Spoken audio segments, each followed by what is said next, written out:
Well, welcome back to Home and Backyard. Well, this garden certainly is a bright splash of colour. The sun's come out as well. We're going to meet Joan, who's responsible for this planting, and there really is quite a history to it. Joan, you're busy. What are you doing? Sowing seeds? Yes, I am. Nigella.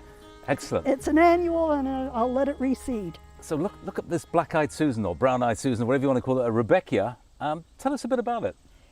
It's a native.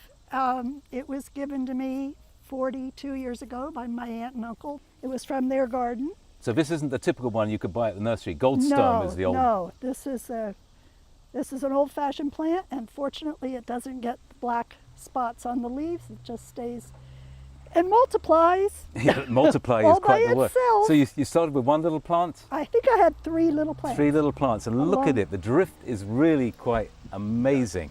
I love it. This is my love. I can't wait to get out of the house at 6 o'clock in the morning and start working in my garden. The bees are buzzing, the birds are singing. It's a wonderful place to be. My happy place. And I've been in the garden club for 20 years, Pocono Garden Club. We exchange a lot of plants, and a lot of these plants are from friends. And when I walk around the garden, all I see are friends. Isn't that nice? I do. What a wonderful tribute.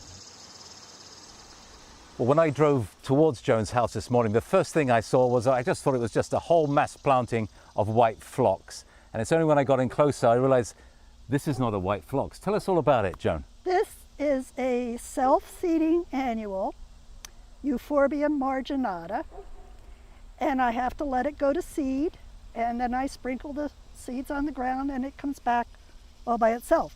It is very toxic. Is it toxic? Okay, which is good because the deer won't eat it. The deer won't eat it, and you can't touch the sap because it's irritating. But look at the bees. The bees, it's like bee heaven here, isn't it? They just absolutely adore it. They love it. But that bluey green foliage is fantastic, and it does what? It has a little bit of white on the, I see, a little white on the edge of a leaf. Beautiful, stunning display when it does. And then this was given to me. I was going to say, you can't really ignore this one. And you said it's a Rudbeckia. It's Rudbeckia, and it's called 2 names. It's got Autumn Sun or Herbstone. What is great about this one is not just the size of it, is that it doesn't fall over. And Autumn Sun, it will flower probably through September.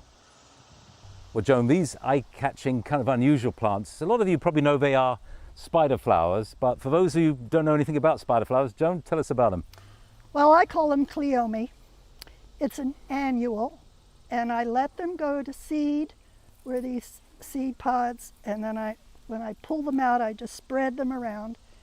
And don't try and spread the seed until they've dried. You can see this one here, look, it's already trying to open up, and when you open up, the seed is all lined up, and it will just shake out on the ground, or you can collect it and put it where you want.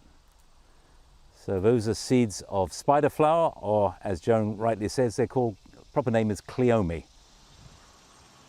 Well, Joan and I have stepped around the back of her garden, and it's a completely different feel. This is a Shea Garden, and when it's 90 degrees, this is a place to be, yeah? Yes.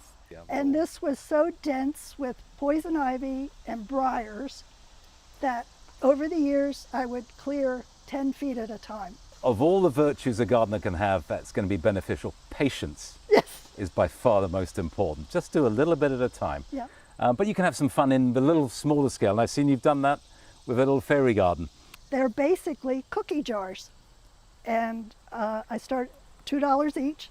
I started just buying little cookie jars, and then I made a little feature to talk about. And a little gazebo in the middle there. And a gazebo.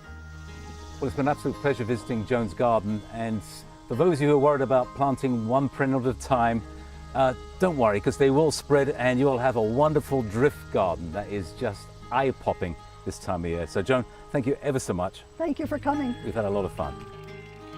Now don't go away. When we come back, we've got our last garden to visit in Monroe County, and what a beaut it is.